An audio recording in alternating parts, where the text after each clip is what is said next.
Hey! Hey there! Today I'm going to be showing you guys my updated build for Jayber. Jayber in the Season 3 patch just got a massive buff to how he performs.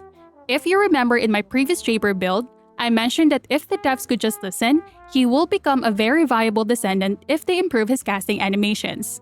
And in the feedback I gave to the devs for the private demo, I mentioned that Jayber's cast animation needs improvement for him to be somewhat viable. And I am so glad that they are seeing it now.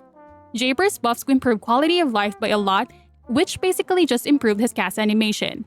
Aside from this, you can now have a total of 3 turrets no matter which is deployed.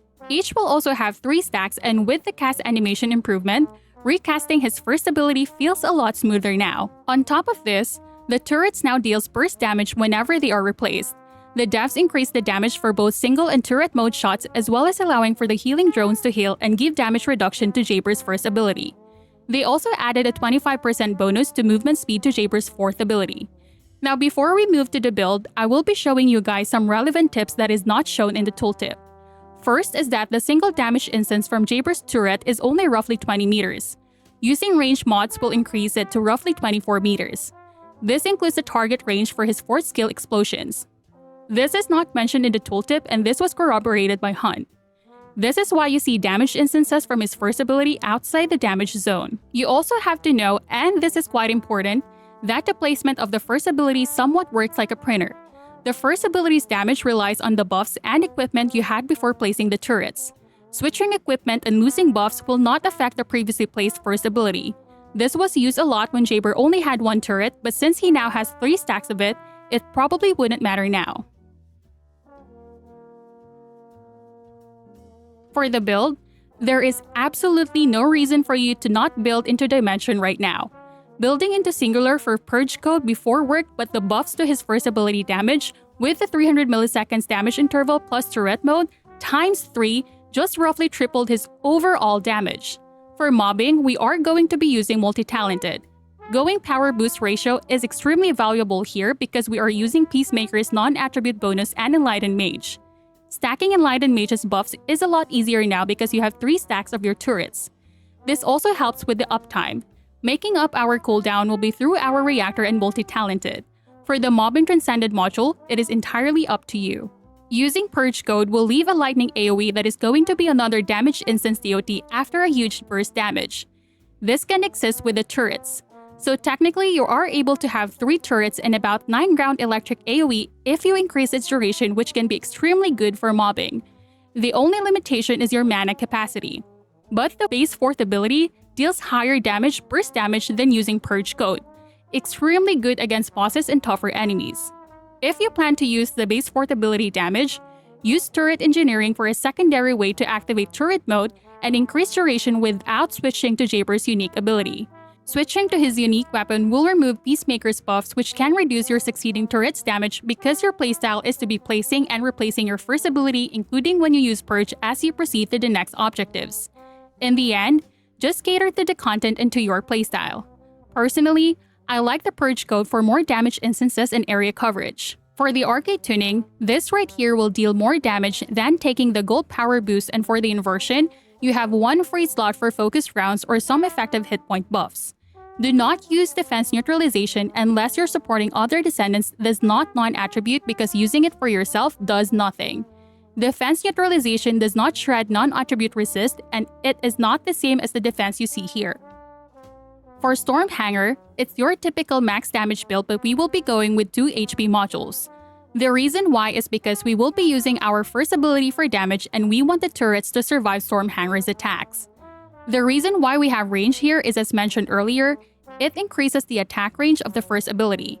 This will ensure that Storm Hanger gets hit every time he retracts and increases its altitude. Using Preemptive Strike or Dangerous Ambush will yield similar results. I tested both mods and both got the same clear time. The weapons we will use is still the Peacemaker for the sealed damage bonus. And then we could also use Python, assuming that you are able to accurately aim weak points for the non-attribute shred. You don't need to build Python, just magazine count and fire rate. For arcade tuning, this will still deal the better damage, but we will be replacing non-attribute cohesion with final preparation. I will warn you though, final preparation will not trigger when you're using Purge code. This is why we're not using a Transcendent module. Again, defense neutralization does not work on non-attribute. When the battle starts, we will need to stack our Quantum Domain and prep Enlightened Mage by using our third ability, then recasting it once. Head towards the boss and place your healing drones. This will bring our Peacemaker stacks to 3 while activating Enlightened Mage. By this time, the boss is vulnerable, so use your fourth ability. The explosions will give you the final preparation buff as well as the Arcade acceleration buff. As explained earlier, Jayber's first ability prints the damage upon casting. So even though final preparation has a duration, we can keep it at a 100% uptime as long as we keep the first ability up. We can do that by using our third ability by healing our turret as well as refreshing turret zone. Losing the Peacemaker buff doesn't matter because again, the first ability prints the buffs before the first ability is planted. This is keeping all our buffs at 100% uptime. You guys without a doubt will get better time than I did with better skill timings. Python can be used right before you swap to your unique weapon to apply a short duration of shred and enhanced focus rounds.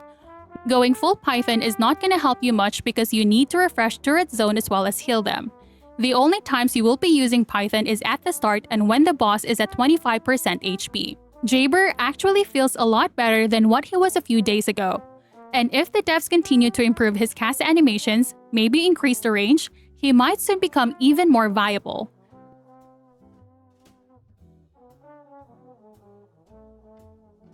That's it for the video guys, and I'll see you in the next one. Bye! Approaching location.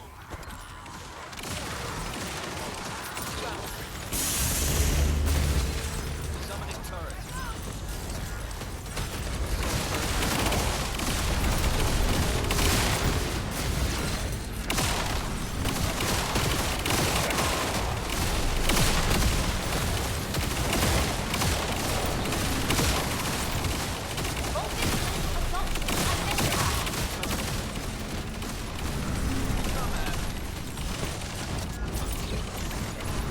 Descendant.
Bullseye position. Best of luck, Descendant. Summoning turret.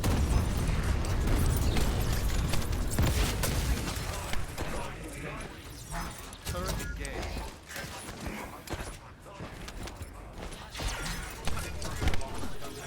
Summoning turret.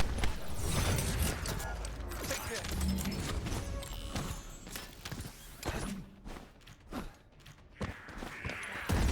Over here. Come at me.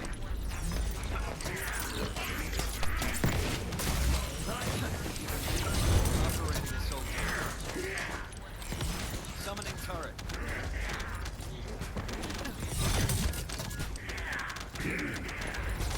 Come at me.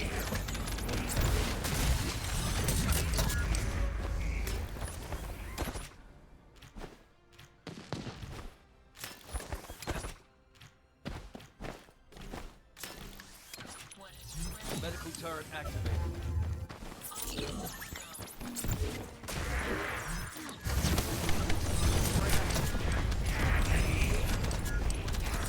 Turret engaged.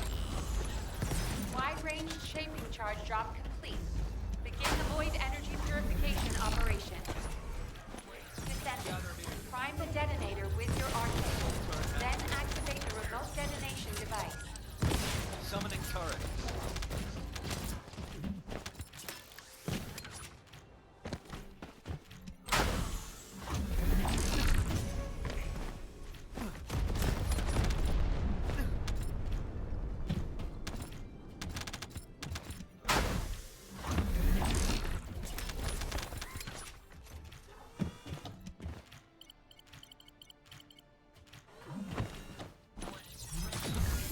Reactivation sequence.